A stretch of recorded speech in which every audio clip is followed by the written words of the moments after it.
కావలి court పక్క వీధిలో దొంగతనం జరిగింది. గుర్తు తెలియని వ్యక్తులు రిటైర్డ్ ఉద్యోగి ఇంట్లోకి వెళ్లి 15 సవర్ల బంగారు ఆభరణాలను దోచుకొని వెళ్లారు.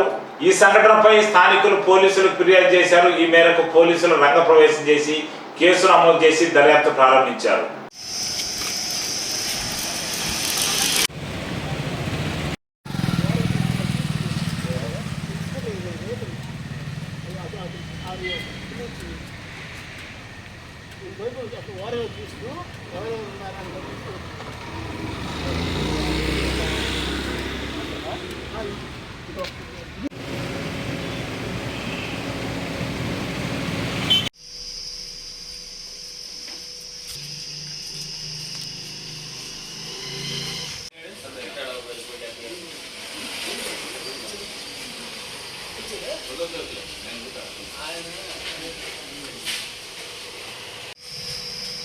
ఎప్పుడు